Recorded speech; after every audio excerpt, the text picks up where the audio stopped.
invito de nuevo a ir a 2 Corintios, capítulo 4. ¿Recuerdan? El domingo pasado yo pensé que habíamos terminado en el servicio de las 9 fui un poco más breve y le dije a la gente que iba a continuar el estudio de 2 Corintios para completar la enseñanza. Y Dios me ha abierto otras cosas. Yo espero que Él nos hable en la manera en que nos habló esta mañana también. Pero quiero continuar sacándole provecho a este maravilloso pasaje que nos habla acerca de cómo es que Dios se glorifica en nuestra debilidad y en ser vasijas de barro, vasos de barro. Cómo el Señor es glorificado en esta experiencia de nuestra fragilidad, nuestra humanidad. Capítulo 4, versículo 7. Pablo, después de anunciar la grandeza del evangelio recibida, dice: pero nosotros tenemos este tesoro, esta manifestación de la gloria de Dios, del evangelio que resplandece en el mundo. Tenemos ese tesoro en vasos de barro, feitas vasijas y quebradizas vasijas de barro, para que la excelencia del poder de Dios sea de Él, de Dios, y no de nosotros. Nosotros que estamos atribulados en todo, pero que no estamos angustiados. A mí se me ocurrió una manera mejor de expresar eso. Porque de nuevo les decía que en el griego original esa traducción de que estamos atribulados, mas no angustiados, exactamente lo mismo. Yo no veo diferencia entre estar atribulado y estar angustiado. No es una buena traducción. En inglés dice that we are pressed but not crushed, y me parece eso más adecuado. Y yo digo que estamos presionados pero no estamos aplastados, es lo que es la idea. Estamos bajo presión pero no estamos aplastados completamente. Nosotros que estamos presionados pero no estamos aplastados, que estamos en apuros mas no estamos desesperados, que estamos perseguidos pero no estamos desamparados de parte de Dios, que estamos derribados pero no definitivamente destruidos. Nosotros que llevamos en el cuerpo siempre por todas partes la muerte de Jesús, para que también la vida de Jesús se manifieste en nuestros cuerpos. Note aquí que esa es la dinámica esencial que el apóstol Pablo perfila a través de todo este pasaje.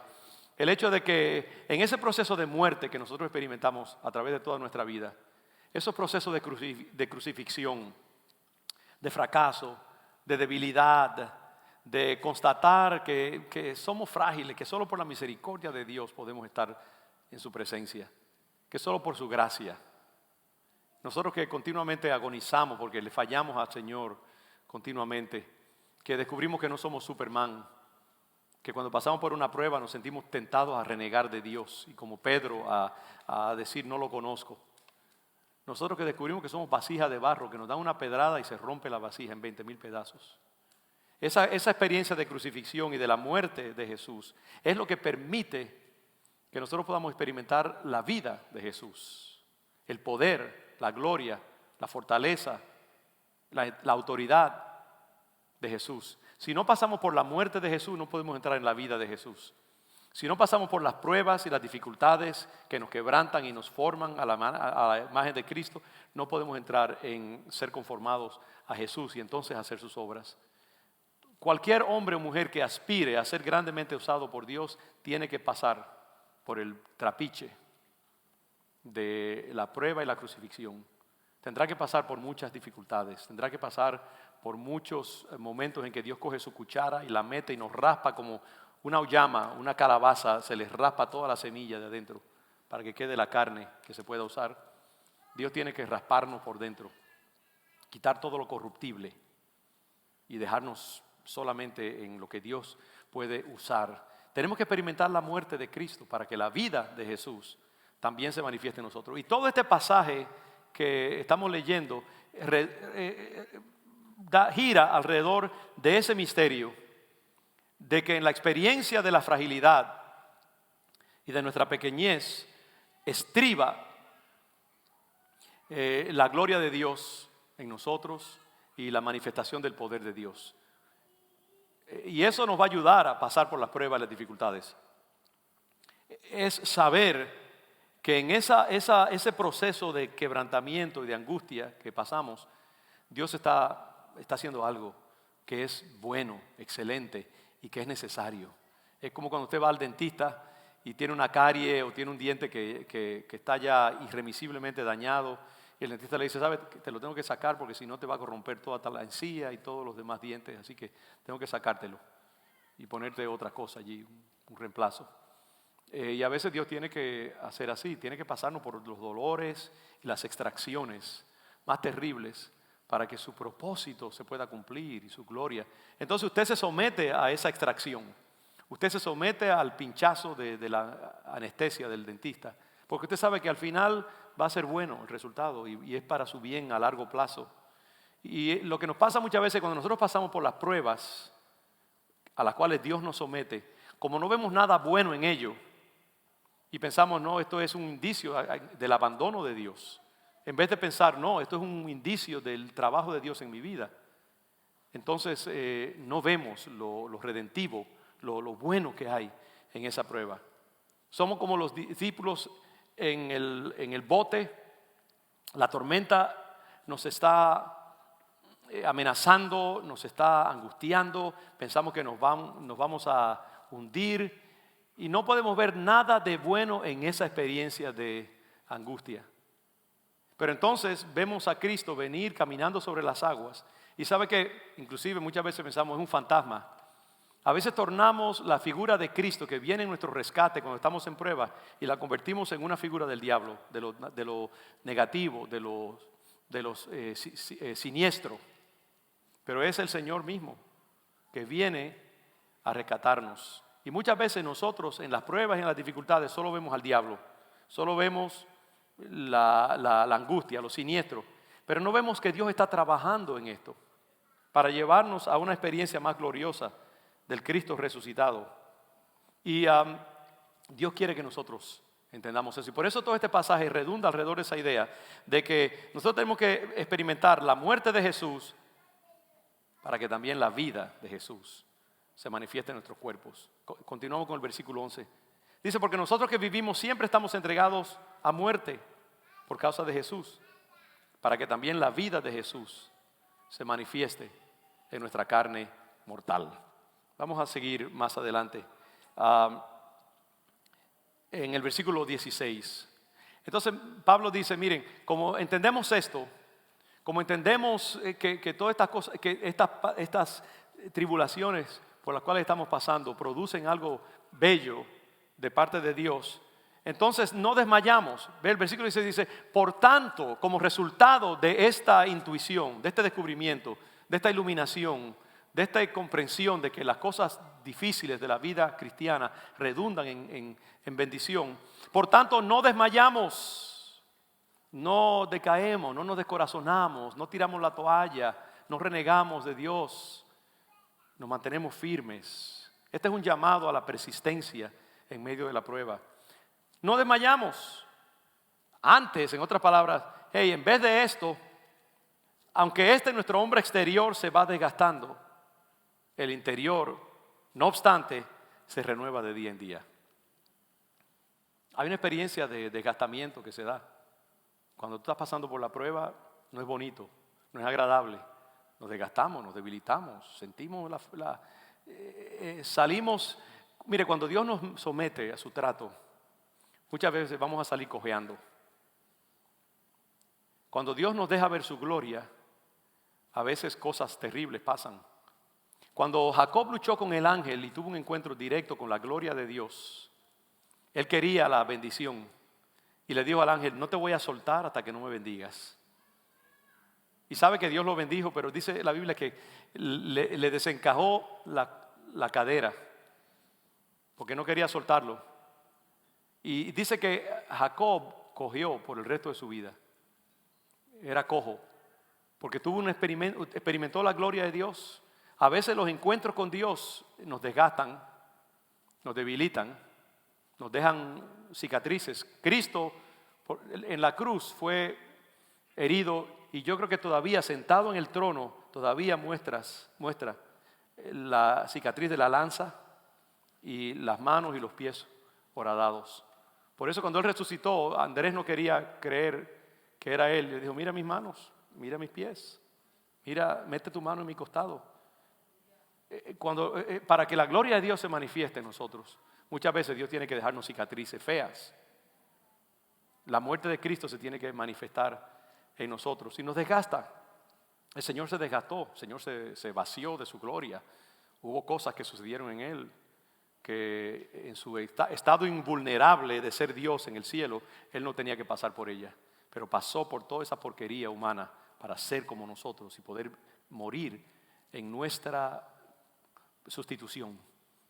Y si tú quieres experimentar la gloria de Dios, tú vas a tener que pasar por cosas no muy bonitas y te van a marcar por el resto de tu vida. Vas a cojear, te va a dejar heridas en tu psiquis, pero son heridas santas, son estigmatas que reflejan que Dios te visitó un día y que su dedo de fuego quemó tu cuerpo humano y dejó su marca allí. Pero no rehuyas del trato de Dios en tu vida, porque el trato de Dios es bueno y aunque es siniestro y feo a veces, produce cosas bellas y vamos a ver eso más adelante. Por tanto, no desmayamos. Antes, aunque nuestro hombre exterior se va desgastando por la vida, por las pruebas, por los fracasos, por las luchas, el interior, no obstante, se renueva de día en día. Tu espíritu se va renovando, se va ensanchando. Porque esta leve tribulación momentánea, Pablo no quisiera encontrar una forma de expresar lo insignificante que son los padecimientos de la vida comparados con lo que producen en nosotros cuando lo pasamos a través de Cristo, cuando lo entendemos a través de Cristo. Son despreciables. Cuando Dios te permite llegar a manifestar la gloria de Cristo por medio de tu crucifixión, tú te das cuenta mirando hacia atrás que lo que yo pasé, gloria a Dios. Si lo tuviera que pasar otra vez, lo pasaría. Desgraciadamente, cuando estamos pasando por ello, no es muy bonito. Pero cuando miramos hacia atrás, vemos que produjo algo maravilloso y dice, entonces valió la pena. ¿Usted cree que esos discípulos, cuando eran viejos y habían pasado décadas, no consideraron glorioso el haber pasado por esa tormenta y haber visto la gloria de Cristo caminar sobre las aguas? Yo estaría dispuesto a pasar un buen susto y ensuciarme los pantalones si es necesario para ver a Cristo caminar sobre las aguas, ¿sabe? Ahora, cuando lo esté pasando, no querría pasar por ello. Pero nosotros tenemos que mantener esa perspectiva en nuestras vidas, que todo lo que pasa en tu vida, Dios lo usa para gloria, para avance, para formación de tu espíritu. Y que es importante que tú te sometas a ese trato, porque esta leve tribulación momentánea produce en nosotros un cada vez más excelente y eterno peso de gloria. No mirando nosotros las cosas que se ven, sino las que no se ven. Pues las cosas que se ven son temporales, pero las que no se ven son eternas. Ahí hay un pasaje para toda la vida, sacarle y comer de él. El domingo pasado vimos, número 1, que las pruebas, las luchas, los fracasos de nuestra vida y nuestra experiencia cristiana tienen cosas buenas que no podemos descuidar y por las cuales tenemos que dar gracias a Dios. Número 1, redundan en la gloria de Dios. Que haya gloria para Dios. Por eso dice en el versículo 7, tenemos este tesoro en vaso de barro, para que, en otras palabras, Dios lo diseña no es que esto sucede por inercia, no. Dios ha diseñado el hecho de que nosotros seamos frágiles, de que seamos quebradizos, de que fallemos, de que seamos débiles, de que no saquemos una A en el examen, para que la excelencia, para que sea obvio, sea evidente que la excelencia es de Dios y no de nosotros. No por obras, para que nadie se gloríe. Dijimos ya una vez, ¿no? Que todo lo que sucede en la vida del creyente es para que la gloria de Dios sea desplegada. El universo existe para que la gloria de Dios sea desplegada. Los átomos zumban en el interior de la materia anunciando la gloria de Dios. Los astros giran alrededor de sus soles para que la gloria de Dios. Yo creo que, ¿sabe que los antiguos filósofos hablaban de la música de las esferas? Ellos decían que el girar de los planetas hace una música celestial. ¿Qué sería si nosotros pudiéramos escuchar el ruido que hacen los planetas mientras dan vueltas alrededor del Sol? Sería algo que nos aterrorizaría. El universo, los cielos cuentan la gloria de Dios y el firmamento anuncia la obra de sus manos. Todo lo que sucede en la esfera, en el ámbito humano, está destinado para que Dios sea glorificado. Y todo lo que pasa en nuestras vidas, todas las pruebas que pasamos, cuando nosotros demostramos nuestra fragilidad, Dios es glorificado porque se hace manifiesto que solamente por su misericordia, su gracia, su amor, su compasión, nosotros podemos estar de pie. Y que Él es el origen de toda cosa buena. Toda buena dádiva, todo don perfecto viene de Dios, el Padre de las luces. Y Dios se las arregla siempre para que su gloria sea manifestada, incluyendo nuestros fracasos. Recuerda eso cuando estés pasando por pruebas. Dite a ti mismo, yo no sé cómo, pero esto está glorificando a Dios. Y yo te digo, Padre, glorifícate más en mi vida. Entonces, el Señor Jesucristo le dijo, Padre, pasa de mí estas copas si tú quieres, pero hágase tu voluntad. Tú quieres ser un instrumento de la gloria de Dios cuando estés pasando por pruebas y dificultades. Y número 2, dijimos también que las pruebas y los fracasos de nuestra vida muestran algo también. Y es que antes, dice el apóstol Pablo, antes en todas estas cosas somos más que vencedores. Y eso es lo que está ahora mismo, déjame ver si lo puedo conseguir rápido, lo voy a leer. Está en Filipenses, creo que es. Está en Filipenses. ¿Dónde es que dice antes en todas estas cosas somos más que vencedores? Si alguien me ayuda. Romanos 8, eso es, sí, gracias. No, mire cómo dice, para que ustedes vean la lógica dentro de todas estas cosas, porque estas cosas se encuentran, se intercalan. Romanos, ok, sí, aquí está. Mire cómo dice antes de eso. En el versículo, Romanos 8, versículo 35, dice, ¿quién nos separará del amor de Cristo? ¿Tribulación o angustia? ¿Cuánto estamos pasando tribulación o angustia o hemos pasado en estos últimos meses? ¿Quién nos separará del amor de Cristo? ¿Tribulación o angustia? Estas son las marcas de la cruz en la vida del creyente. ¿Tribulación o angustia? ¿O persecución? ¿O hambre? ¿O desnudez? ¿O peligro? ¿O espada? Como está escrito, por causa de ti somos muertos todo el tiempo, somos contados como ovejas de matadero. Conecte eso con lo que Pablo dice en 2 Corintios, llevando en el cuerpo siempre, por todas partes, la muerte de Jesús. Y ve el versículo 11, porque nosotros que vivimos siempre estamos entregados a muerte por causa de Jesús. Esta experiencia de muerte es típica del creyente. Eso es parte del proceso en que nosotros, cuando usted entra al Evangelio, sepa que hay mucha carnicería que se tiene que dar.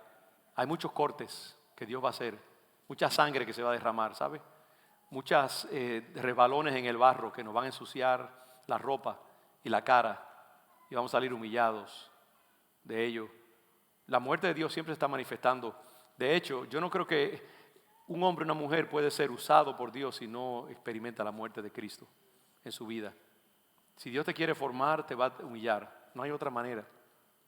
Entonces dice, somos contados como ovejas de matadero, pero dice antes, en todas estas cosas somos más que vencedores por medio de aquel que nos amó. Por lo cual estoy seguro que ni la muerte, ni la vida, ni ángeles, ni principados, ni potestades, ni lo presente, ni lo porvenir, ni lo alto, ni lo profundo, ni ninguna otra cosa creada nos podrá separar del amor de Dios, que es en Cristo Jesús. ¿Cómo se conecta eso con 2 Corintios? Porque la segunda cosa que pasa cuando nosotros pasamos por la prueba y el fracaso en nuestra humanidad, la segunda cosa que pasa es que descubrimos que aún en medio de las más grandes pruebas salimos victoriosos, salimos vencedores.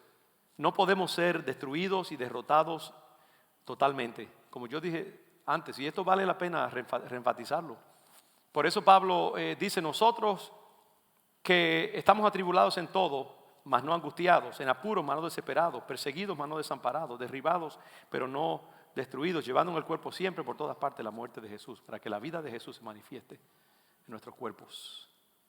Es esa dinámica de que cuando nosotros pasamos por prueba y salimos al otro lado, dice la Biblia que salimos brillando como el oro, purificados como el oro. Y descubrimos que aún en las tribulaciones más grandes, Dios no nos falló, no nos abandonó. Descubrimos que del suelo, como yo decía, no pasamos. Descubrimos que Dios siempre tiene una carta última que se va a jugar. Y por eso no podemos tirar la toalla, por eso no podemos desesperarnos cuando estamos pasando por la prueba. Por eso tenemos que darle otra oportunidad a Dios para que se glorifique y se manifieste en nosotros. Aunque la prueba sea larga, aunque el tiempo de enfermedad sea largo, aunque el tiempo de dificultades financieras sea más largo de lo que nosotros queremos, aunque el tiempo de luchas matrimoniales y problemas con los hijos y dificultades en el trabajo, le hemos pedido al Señor que nos libre ya y nos saque de esta prueba. Y el Señor dice, no, todavía hay que remojarte un poco más, tengo que ablandarte un poco más. Esa yuca está demasiado dura, hay que mantenerla unos cuantos minutos más ablandándose. ¿Sabe? Aunque pase el tiempo que pase, tú no te desesperes, porque Dios te va a mostrar que Él te va a sacar de esa prueba y que vas a salir purificado como el oro, como dice el apóstol Pedro también. Por eso, esa es la segunda cosa que resulta de esas pruebas que nosotros pasamos. Entonces hay una tercera cosa de la cual el apóstol habla aquí, y es un tercer resultado muy positivo de esa experiencia de debilidad.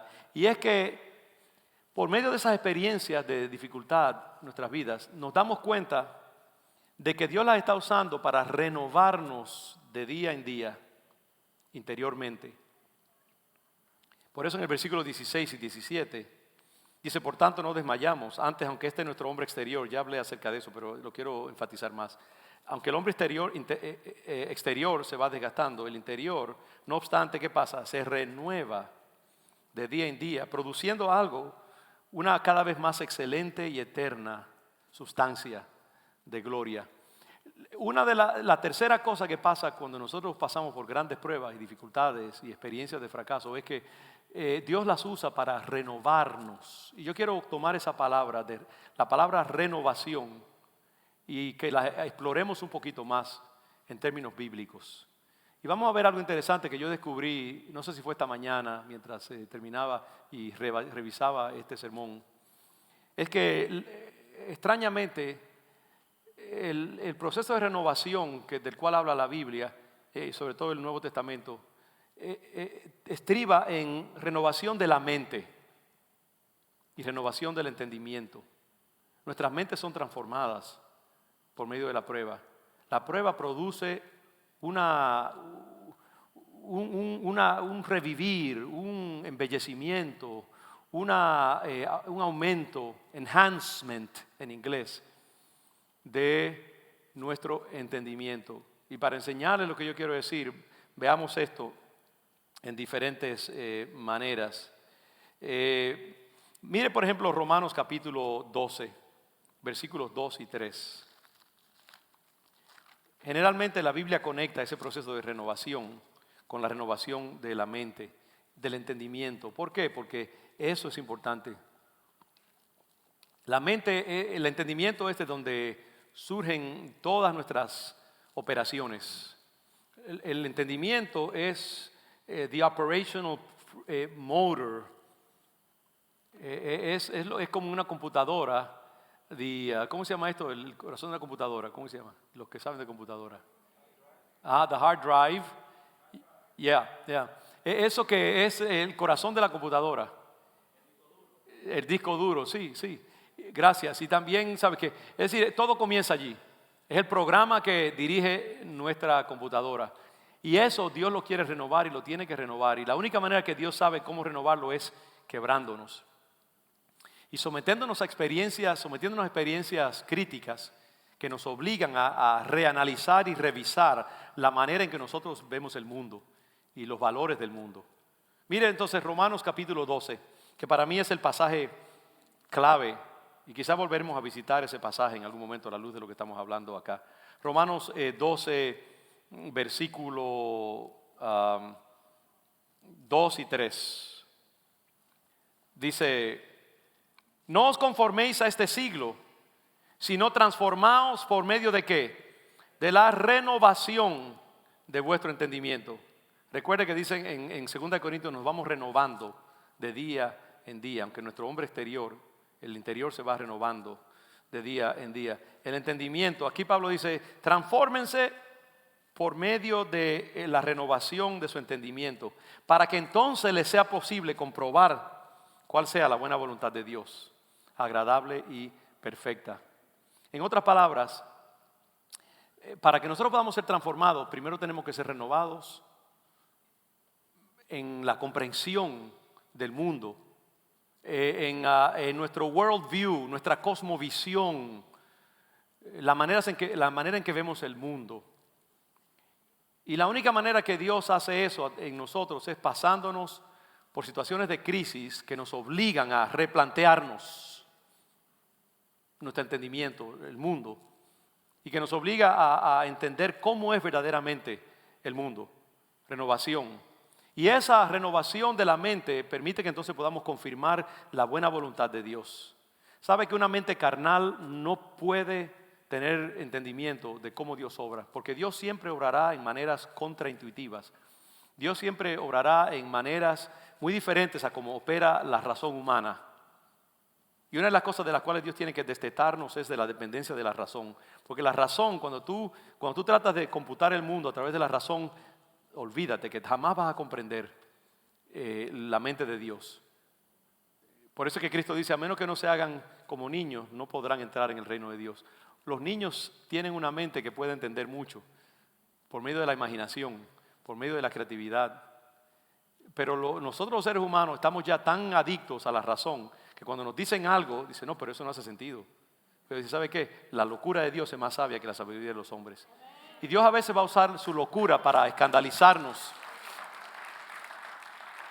y para provocar un choque, una crisis en el disco duro, y va a salir humo de la computadora. ¿Por qué me está pasando esto? ¿Por qué Dios permite eso? ¿Cómo es posible que Dios haga esto? Estamos perplejos, pero hay explicación para esto. Dios siempre va a querer destetarnos de la dependencia de la mente carnal. La mente carnal es lo primero que huye cuando el hombre entra en pecado. Romanos, de nuevo, lo dice en muchas maneras. La mente es el lugar donde se dan las grandes transformaciones primeramente y también donde se dan las grandes degeneraciones. ¿Sabe que este mundo moderno, en su perversión, lo primero que se le ha oscurecido es la mente? Miren el versículo Romanos 1, 28. Perdonen allá arriba que lo estoy... Romanos 1, 28 dice, y como ellos, los hombres, no aprobaron tener en cuenta a Dios, Dios los entregó ¿a qué? A una mente reprobada para hacer cosas que no convienen. Lo primero que se degenera en un ser humano cuando está metido en el pecado y en la desobediencia y la rebeldía contra Dios es la mente. El entendimiento se oscurece, se entorpece. Y entonces se hace como una computadora loca que comienza a producir disparates. A veces hace cosas buenas, pero muchas veces también hace cosas bien locas. Y esta generación moderna, con todo su entendimiento y su mente científica, no se le puede confiar, porque es una mente reprobada. ¿Qué quiere decir reprobado? Quiere decir que ha fallado la prueba. Una mente reprobada es una F en el examen. Una mente reprobada es una mente que cuando Dios la somete a su evaluación dice rechazada. Y usted mirará ahí en ese capítulo 1 de Romanos, capítulo 1 y capítulo 2, que es increíble. En eso lo que se va primeramente es el entendimiento. Uno ve ahora mismo todas las tonterías que el hombre moderno está... De nuevo, me voy a detener aquí un momentito, por favor, vamos a ir hondo, ¿está bien? Aunque no terminemos con todo, pero estas cosas es la revelación divina hablando. Versículo 20 de Romanos 1. Dice, porque las cosas invisibles de Él, su eterno poder y deidad, se hacen claramente visibles desde la creación del mundo, siendo entendidas por medio de las cosas hechas, de modo que no tienen excusa. Mira lo que dice el versículo 21. Pues habiendo conocido a Dios, no le glorificaron como a Dios, ni le dieron gracias, sino que se envanecieron en sus, ¿qué? En sus razonamientos, y su necio corazón fue entenebrecido. Profesando ser sabios, se hicieron necios y cambiaron la gloria del Dios incorruptible en semejanza de imagen de hombre corruptible. Y dice el 24, por lo cual Dios también los entregó a la inmundicia en las concupiscencias de sus corazones, de modo que deshonraron entre sí sus propios cuerpos, ya que cambiaron la verdad de Dios por la mentira. Y por eso Dios los entregó, dice, a pasiones vergonzosas que los avergonzaran en las propias prácticas que ellos adoptan. Y eso es lo que pasa en el siglo XXI. En este siglo de tanta suficiencia del hombre, es el siglo también de la mayor fragilidad del hombre. Porque la mente que no acepta a Dios, Dios la pone a hacer disparates, la suelta a sus propias locuras. Y nosotros cuando venimos al Evangelio, venimos con esa mente corrupta. Y es más, aún dentro del Evangelio nuestra mente está corrupta y nos hace hacer todo tipo de cálculos indebidos. El propósito de Dios, la misión de Dios es que cuando nosotros entramos al Evangelio se inicie un proceso de renovación de la mente y de los pensamientos. Y que poco a poco nosotros vayamos siendo renovados en el entendimiento de la vida, de la muerte, de la enfermedad, del poder, de la justicia, de todas estas cosas. El hombre define todos esos grandes valores según sus propios esquemas racionales. Dios los interpreta en una manera radicalmente diferente. Y por eso es que la iglesia hoy en países como Estados Unidos está tan, ¿cómo se llama? Es un disparate lo que hay hoy en día. Es como que el adulto se fue de la casa y los teenagers se quedaron en control de la casa. Aún en la iglesia. Hoy en día la gente viene a la iglesia y ellos no vienen, mucha gente no viene a escuchar de Dios. Ellos vienen a que les digan que ellos están bien. Y si el pastor se atreve a decirles o a sugerir que no están bien, se paran del servicio y se van echando pestes. Y lo hacen para que todo el mundo vea que están molestos. La gente está hoy en día y la iglesia y nosotros los pastores nos dejamos intimidar por eso. Y predicamos lo que la gente quiere que escuchemos. Y no predicamos lo que pensamos que va a molestar a la gente. Y pensamos que estamos haciendo la voluntad de Dios. La iglesia tiene que liberarse. Yo le pido al Señor que me libere para hablar como es debido. Porque estamos engreídos, estamos malcriados, no hemos cambiado los esquemas y venimos a la iglesia con los esquemas del mundo y nuestra mente no ha sido renovada. Y interpretamos todo a través del esquema del mundo. La justicia social, la política, la economía, todo lo vemos a través de los lentes de la razón. Y como no entran dentro de los casilleros pequeñitos de la razón, no los podemos aceptar. Pero Dios dice, no, yo quiero que tú computes en otra manera, que cambie la computadora. Mis misterios son demasiado complejos para que tú los interpretes a través de la razón solamente. Dios quiere cambiar los esquemas de nuestra mente para que podamos ser mucho más ágiles, más completos, más abarcadores, más matizados, más profundos, más espirituales. ¿Y cómo se hace eso? Solamente triturándonos y pasándonos por la cruz, pasándonos por la prueba, destetándonos de la razón. Cuando tú pasas por esos procesos en que Dios te mete en una casilla de 4x4 y te dice no vas a salir de ahí hasta que no resuelva esto que yo te voy a dar. Dios es como que se monta un jinete encima de un caballo salvaje y no lo suelta hasta que el caballo no baja la cabeza. Dios nos somete a esas pruebas. Dios nos somete a esas adivinanzas. Dios nos somete a esos procesos de quebrantamiento, debilitamiento, de vaciarnos. su cirugía, que nos muestra una manera diferente de ver las cosas. Y entonces podemos decir como Job, solo de oídas te había oído, mas ahora mis ojos te ven. Dios pasó a Job a través de una prueba y Job renegó casi, pero no lo hizo. Se mantuvo dentro del trapiche hasta que Dios completó su obra. Y entonces dijo, ahora entiendo. Cuando Dios le explicó lo que estaba pasando, esos son los últimos capítulos de Job. ¿Dónde estabas tú cuando yo hice las estrellas y los soles? No me vengas a decir, no me vengas a cuestionar, ¿no? Y esa es la experiencia. Una y otra vez, hermanos, las dificultades que nosotros pasamos están diseñadas para hacernos hombres y mujeres más mansos, menos dependientes del razonamiento del mundo y más capaces de computar según los misterios, las complejidades del espíritu.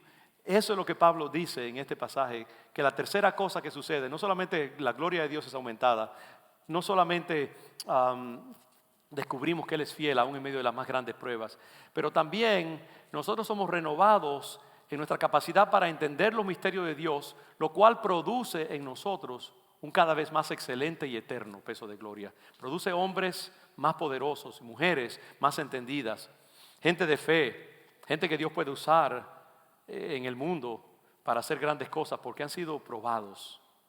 Han pasado por la cruz y ahora Dios los puede usar. Por eso es que no podemos pedirle al Señor que nos saque antes de tiempo del crisol de la prueba. Pablo entendió esto. Pablo pensaba, este aguijón que hay en mí, Señor, sácalo, me humilla, me avergüenza, me atormenta, niega tu obra en mi vida. Líbrame de esto, líbrame de este aguijón. Y el Señor le dijo, Pablo, bástate mi gracia, aguanta y sea suficiente mi gracia en ti. Gracia, hermano, porque es la gracia de Dios. Al final de cuentas, eso es lo único que nos hace merecedores de manejar los sublimes elementos del Evangelio. Pablo, confórmate con mi gracia. No te conformes con que yo te saque de donde estás, que no te gusta. Porque mi poder se perfecciona en la debilidad. Vasos de barro, vasos frágiles. Piense en cuál habrá sido el aguijón de Pablo. No lo sabemos, pero era algo que él repudiaba. Porque él pensaba que él, un hombre de Dios, a través del cual Dios había hecho grandes milagros, le había dado un entendimiento increíble de las cosas del Espíritu. Dios podía hacer ese pequeño milagro de salvarlo de su debilidad. Y yo le digo, Pablo, tú no entiendes ahora, pero un día lo vas a entender, como le dijo a Pedro también. Ahora tú no entiendes por qué yo tengo que ser crucificado. Le dijo, hablando Jesús con Pedro, pero un día tú lo vas a entender. Tú no entiendes por qué tú me has negado 3 veces, pero un día tú lo vas a entender. Y un día tú vas a ir hasta el punto de que tú no te vestirás tú solo, sino que otro te vestirá y te llevará por donde tú no quieres ir. Hablando de la crucifixión, o mejor dicho, no la crucifixión, Pedro fue decapitado, yo creo. Pablo fue crucificado boca abajo. ¿Cuál fue de los dos? No, fue Pedro el que fue crucificado. Pablo tuvo mayor suerte y fue decapitado. Qué bueno. El caso es que, Pedro, este hombre lleno de fuerza, porque aquí están estas cosas, ¿no? Pablo era un hombre poderoso en el espíritu, lleno del poder de Dios. Dios había hecho grandes cosas en él. Había tenido experiencias en el cielo como nadie prácticamente. Y Dios le dijo, mira, para que tú no te engríes demasiado, para que no te pongas demasiado, no te crezca la cabeza demasiado, te voy a dar algo que te va a mantener humilde. Algo que te va a recordar que tú estás hecho de barro y que no eres tan grande como tú piensas. Y le asignó un mensajero del diablo que lo humillara, lo abofeteara, lo mantuviera humilde. Y Pablo renegó, rechazó eso, porque es que todas las crucifixiones de Dios no son bonitas. Y nosotros nos sentimos tentados a renegar de ellas. Pero Dios está cumpliendo un propósito. Y es interesante, se me ocurre que esas grandes personas de la palabra, con que Dios obró de esa manera, para humillarlos. ¿Por qué? Porque a Dios no le gusta nadie que quiera crecer demasiado. Él siempre tiene que podar la mata para que nunca se pase por encima de él. Es más, que ni siquiera se compare a él, ni siquiera se acerque a él. Las diferencias siempre tienen que estar establecidas. Entonces él le metió un aguijón artificial a Pablo para que a través de esa experiencia de ser un vaso de barro, una vasija de barro, él aprendiera a darle la gloria a Dios y a saber que él no era la gran cosa. Entonces Pablo dice, bueno, Dios me dijo esto y ahora yo entiendo. Es decir, si yo cuando soy débil, entonces verdaderamente lo que pasa es que soy fuerte, entonces me gloriaré en las debilidades. Y eso es lo que nosotros tenemos que hacer en nuestra vida. No es que cultivemos el pecado, pero sí que cuando experimentamos cuando pasamos por esa experiencia de debilidad, que también nos tomemos 2 aspirinas y le demos la gloria a Dios y con paciencia atravesemos la prueba. Pero que no nos tiremos al piso, porque el diablo lo que quiere decir, mira, tú te embarraste, así que no te pongas de pie, no sigas sirviendo. Dice, no, lo que tienes que hacer es levántate, mira esto a través de la perspectiva divina, tan misteriosa que es. Pero aprende a interpretar tu experiencia a través de los propósitos misteriosos de Dios. Hay otros personajes así, ya aludí a Pedro. Pedro negó a Jesús. Pedro se llenó de pánico cuando vino el momento de la gran prueba, que le dijeron, vamos a ver si tú crees o no ahora. Vamos a ver si el gas pela, como dicen nosotros en nuestro país. ¿Tú crees en Jesucristo? Te vamos a crucificar como los crucificamos a Él. No, ¿qué Cristo ni Cristo? Yo no lo conozco. Falló la prueba y dice que lloró amargamente. Pero el Señor estaba usando esa prueba porque ya el Señor le había dicho a Pedro, Pedro, tú te crees la gran cosa, pero yo te voy a mostrar que tú no eres tan grande como tú piensas. No solamente vas a negar una sola vez, como tú dices que no lo vas a hacer, lo vas a hacer 3 veces. Y qué maravilloso que al final de ese proceso de crucifixión, que yo creo que marcó a Pedro para toda su vida, y lo hizo un mejor hombre, y lo humilló, y lo desvistió.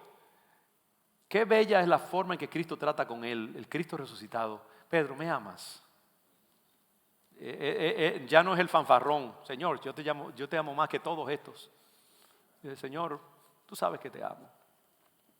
No, él estaba, ¿por qué el Señor le hizo 3 veces? Porque lo negó 3 veces y le dio 3 veces para confesar que lo amaba. Pedro, ¿me amas? Sí, Señor, tú sabes que te amo. A pesar del embarre que cometí. Pedro, ¿me amas? Señor, tú conoces todas las cosas. Yo mismo no sé si te amo o no. Eso fue lo que quiso decir al final. Ese era un Pedro escarmentado, un Pedro que Dios lo pasó por el trapiche, lo pasó, falló el examen. Y al final el Señor le dijo, bueno, apacienta mis ovejas. Yo quiero que ahora tú, con ese escarmiento que has experimentado, con ese descubrimiento de que tú no te comes los niños crudos, ahora sírveme y bendice a mis ovejas. Sé un pastor con un corazón pastoral, que te compadezca de los débiles, que no andes por allí criticando a los que fallan, porque tú nunca has experimentado fracaso. Ahora tú vas a tener misericordia, porque tú sabrás lo que es necesitar de misericordia. Un cada vez más excelente peso de gloria, una renovación del entendimiento. Le voy a dejar con una última ilustración y luego quizás, si Dios me da la oportunidad, voy a seguir con este estudio. Elías, otro gran hombre, otro gigante de la fe. Y Dios también lo pasó y lo hizo reconocer que él era una mera vasija de barro y que el poder no estaba solamente en el fuego, el azufre, el terremoto y el viento poderoso, sino que estaba también en el silbido apacible. Y Elías, lo vemos, acaba de matar 400 profetas falsos de Baal. Acaba de tener toda la nación mirándolo por CNN y por el internet. Y acaba de facilitar un poderoso avivamiento en Israel y destruir el poder del diablo temporalmente sobre Israel. Es usado grandemente por Dios como un fuego fulminante. ¿Y qué pasa cuando él hace eso? Al otro momento una mujer Jezabel le dice, yo te voy a agarrar, no te apures. Tú mataste a mi profeta, pero yo te voy a hacer lo mismo a ti también. Y Elías se llena de un miedo pavoroso, es un miedo sobrenatural, como el miedo que experimentó Pedro. Porque Elías no era un hombre que se le apretaba el pecho tan fácilmente. Pero de alguna manera, este hombre que ha visto la gloria de Dios, que Dios ha resucitado muertos a través de él, que Dios ha hecho milagros terribles a través de él, con la amenaza de una mujer, se llena de pavor y se mete al desierto y huye. Porque Dios se estaba metiendo a Elías a un proceso de renovación personal también. Porque hasta ese momento lo que vemos en Elías es fuego, poder, sanidades, resurrecciones, triunfos. Y a Dios no le gusta que nosotros nos vayamos ilesos a la muerte. Él nos gusta marcarnos.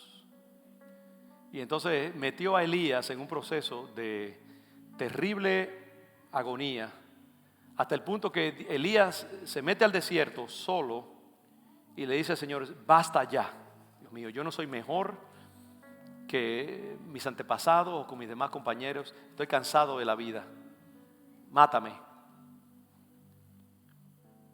Y Dios le provoca un sueño profundo. Elías estaba, este gran hombre, este hombre de un valor físico increíble, se desgasta por la depresión. Y Dios lo pone a dormir y a descansar. Porque Dios quería mostrarle a Elías otro aspecto de sí mismo y de Dios mismo. La parte delicada, femenina de él. Y lo pone a dormir y a descansar. Le enseña su parte maternal de Dios. Y Elías se despierta, un ángel le ofrece comida y vuelve agotado y se duerme otra vez, agotado emocionalmente. Y otra vez Dios le dice, Elías, come. Y entonces lo pone a caminar a una experiencia personal con Dios, a una revelación de la otra parte que Elías no había reconocido porque no había sido expuesto a la prueba, al fracaso. Y por eso es que lo que pasa en ese misterioso pasaje enfrente de la cueva y la huida de Elías y todo eso era parte de un proceso que Dios mismo estaba diseñando y dirigiendo para llevar a este hombre a una renovación de su mente y de su comprensión de quién Dios es y cómo es que Dios obra y quién Él era. Y ustedes saben la historia. Elías se para ante esa cueva donde ha estado metido, que es una cueva que es símbolo de la mente y del interior. Él sale a tener una experiencia de Dios y ve el fuego, ve el terremoto, ve el viento, manifestaciones viriles, masculinas del poder de Dios, que era lo que él conocía, lo terrible, lo fulminante. Este es un hombre que mata si tiene que matar, es un hombre aguerrido, pero Dios quiere también que sea un hombre tierno. Y dice que Dios no estaba en el fuego, Dios no estaba en el viento, Dios no estaba en el terremoto, no estaba en esas cosas, aunque Dios está ahí muchas veces. Pero vino un silbido apacible y suave, algo que era contraintuitivo a lo que él entendía. Su esquema hasta este momento ministerial solo admitía de intervenciones terribles de Dios. Eso no, Elías, yo estoy también en la consejería. Yo estoy también en llorar con los que lloran. Yo estoy también en el momento de la fragilidad. Yo estoy también en el momento de la debilidad. Y yo no quiero que tú te vayas de este mundo sin antes comprender eso. Así que me voy a revelar a ti en el silbido apacible.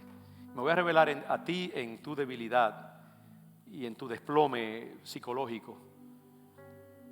Y le habla a Elías y le explica ciertas cosas acerca de su vida, su ministerio, el futuro, de que él está en todas esas cosas y que él va a escoger el rey de Israel, él va a escoger el rey de Siria, creo que es. Y él va a escoger también a su propio reemplazo. Que no se preocupe por quién lo va a reemplazar. A veces los pastores y los líderes nos preocupamos de quién va a tomar las riendas. Yo siempre digo, Señor, tú sabes, tú tienes eso en tus manos. Yo no quiero afanarme ni agonizar sobre eso. Yo creo que tú eres capaz de conseguir. Dios es soberano, hermanos. Lo que Dios le quiso decir a Elías, Elías, yo estoy en todo. Yo estoy en la historia, yo estoy en la iglesia, yo estoy en tu propia vida. Yo estoy en control. Yo escojo todas esas cosas. Yo creo que en estos tiempos de COVID-19 y de no saber qué es lo que va a pasar en las próximas semanas y meses, Dios quiere que nosotros descansemos en Él y digamos, Señor, tú eres soberano, tú sabes todas las cosas. Nosotros no estamos en control. Nosotros somos los que nos levantamos por la mañana y nos preguntamos, ¿qué va a pasar hoy? ¿Será igual que ayer? ¿Qué va a pasar dentro de un mes? ¿Tendré yo la fuerza para continuar esto? Pero Dios es el que está en control de todo. Dios está en control de Trump y de Biden, del Partido Demócrata y del Partido Republicano. Está en control de inmigración, de tu proceso, si vas a tener los papeles o no, si te van a sacar o no. Dios está en control y Él estará contigo donde quiera que tú vayas. Recuerda eso. Él es quien gobierna los movimientos de este mundo y Él sabe ya quién va a ser electo. Él sabe ya cómo moverse en las imperfecciones de este mundo y de las pretensiones de los hombres de creer que ellos son los que están en control. Dios se ríe de la soberbia de los hombres. Y en mis mejores momentos yo sé que Él sabe lo que viene. Él está en control del rey de Asiria, Él está en control de Eliseo que viene por ahí a suplir a Elías. Él está en control del próximo rey de Israel también. Él está en control de ese proceso tuyo de lucha y de debilidad. Y Él quiere que tú renueves tu mente, renueves tu manera de interpretar el mundo, para que entonces tú puedas experimentar la voluntad de Dios agradable y perfecta. Si no, no la vas a poder comprender, porque Dios muchas veces va a expresar su voluntad agradable y perfecta y la va a envolver en papel no bonito, no papel de regalo, sino en una funda marrón de papel áspero, vasija de barro. Los regalos de Dios a veces vienen así, en un cartón feo y hasta sucio a veces, pero adentro está la gloria de Dios. Y Él quiere que tú esperes, que tú lo entiendas, que lo interpretes. Y por eso te pasa a través de esas pruebas, te pasa a través de esas luchas. Estás siendo crucificado, pero Dios está forjando un hombre, una mujer que pueda ser usado por Él, que lo glorifique y que no se asuste por nada, porque sabe que al final saldrá bien, aunque no salga bien. La paradoja de Dios. Vamos a bajar nuestras cabezas un momento y entre en la cueva en que entró Elías, de su interioridad, y pidámosle a Dios que sea soberano en mí y en ti, que cumpla sus propósitos. Yo mismo digo estas cosas y a veces tengo dificultad a creérmelas, ¿sabe? Pero yo sé que es verdadero, yo sé que es cierto lo que digo.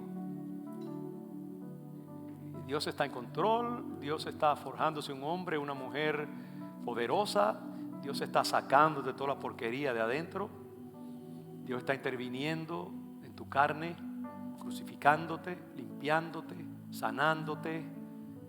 Y ese maná que no te gusta porque es humilde y monótono, es lo que Él quiere por ahora.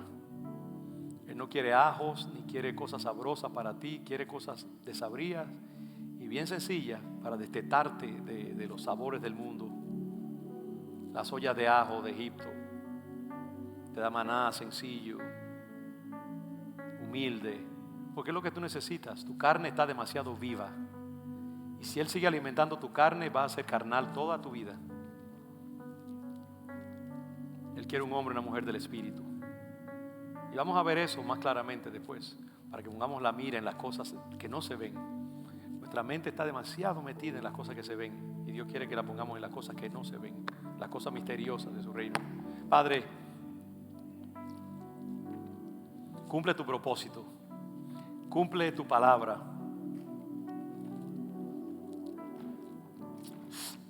cumple tus misterios. Hágase tu voluntad y no la nuestra. Créate un pueblo maduro, Padre. Queremos ser instrumentos tuyos. Y perdónanos cuando fallamos el examen, cuando no somos todo lo que tú quieres que seamos. Pero no dejes de obrar en nosotros, Padre. No dejes de obrar en esta iglesia hasta que ella quede formada como tú la quieres. No dejes de obrar en nuestros hijos. Te los confiamos a ti, Padre. Trata con ellos como tú quieras. Y aunque nos dé terror al ver tus intervenciones, no quites tu mano. No quites tu mano. No quites tu mano de esta generación. No quites tu mano de este mundo. No quites tu mano de este momento en la historia. No detengas tus procesos hasta que se haya cumplido la última gota de tu obra de crucifixión en la tierra y en nosotros, en tu iglesia. Hágase tu voluntad y no la nuestra. No quisiéramos pasar por la cruz, pero si eso es lo que tú deseas, danos la fortaleza para meternos ahí, mantenernos dentro de tu perfecta voluntad. León de Judá te pertenece a ti, Padre. No podemos decir eso lo suficiente. Esta es tu creación, es tu niño, es tu Isaac, es tu creación. Tú has permitido que dé vida a algo muerto, una matriz corrupta, que dé vida. Y por lo tanto esto es tuyo por creación, por derecho. Y nadie debe meter la mano en lo que solo a ti te pertenece. Esta iglesia es radicalmente tuya, Señor. No de ningún hombre, ninguna comunidad.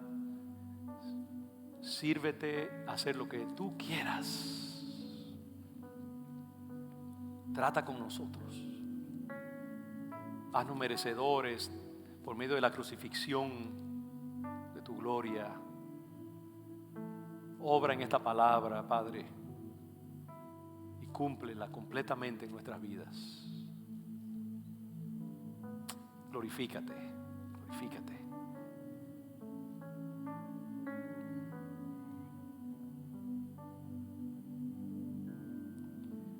Yo te entrego mi ser, te doy mi corazón. Solo vivo para ti en cada respiración y al latir mi corazón. Señor, ven y habita en mí. Yo te entrego mi ser, te doy mi corazón. Solo vivo para ti en cada respiración y al latir mi corazón. Señor, ven ya.